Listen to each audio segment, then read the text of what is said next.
আসসালামু আলাইকুম ওয়া রাহমাতুল্লাহি ওয়া বারাকাতুহু। সম্মানিত প্রিয় ভাই ও বন্ধুরা, আজকের এই ভিডিওতে আমরা আলোচনা করব স্বপ্নে কাবা শরীফের পাশে নামাজ পড়তে দেখলে কি হয়।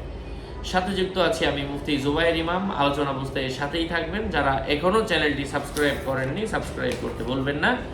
ভেরিফাই চ্যানেলের ডিসক্রিপশন বক্সে ক্লিক করলে আমার পেজ এবং আইডি আসবে। এখানে ক্লিক করলে যা আসে তাই, কারণ আমার নামে ফেসবুকে হাজারো অ্যাকাউন্ট পেজ তৈরি করে বলে ফেলছে। সাবধান, নাম ছবি দেখে বিভ্রান্ত হওয়া যাবে না। যাই হোক,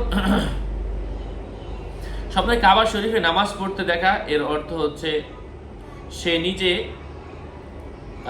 ওই এলাকার শাসকের অনুসরণ করবে, সে নিজে সম্মানিত ব্যক্তি হবে। কাবা শরীফে নামাজ পড়তে দেখা কারো কারো মতে সে পথ প্রাপ্ত, অর্থাৎ সঠিক পথওয়ালা ব্যক্তি হবে, সে সরাসরি সঠিক পথে চলবে।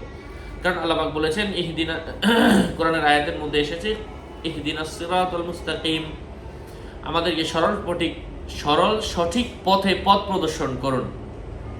অর্থাৎ সে যেহেতু নামাজ পড়ছে কাবা ঘরের মধ্যে, সর্বোত্তম জায়গার মধ্যে, সেখানে জন্য এই আয়াতটা অবশ্যই প্রযোজ্য। আল্লাহ পাক তাকে সরল সঠিক পথে পথ প্রদর্শন করবেন।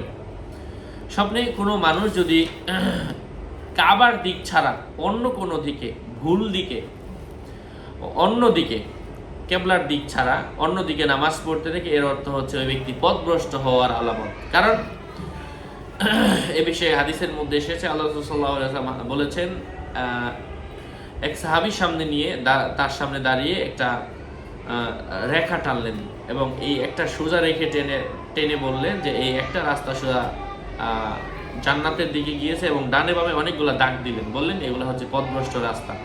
ডানে বামের যে রাস্তাগুলো আছে প্রত্যেকটা রাস্তা সুসজ্জিত, সুন্দর সুন্দর, কিন্তু এগুলোতে যারাই যাবে পথভ্রষ্ট হবে। সুতরাং আলেমগণ এই হাদিসের ভিত্তিতে এর ব্যাখ্যা করেছেন পথভ্রষ্ট হওয়ার আলামত। যাই হোক, আশা করছি বুঝতে পেরেছেন। আরও আপডেট পেতে সাথেই থাকবেন। সকলের মঙ্গল কামনা করে এখানেই শেষ করছি। দেখা হবে অন্য কোনো ভিডিওতে। আসসালামু আলাইকুম ওয়া রাহমাতুল্লাহি ওয়া বারাকাতুহু।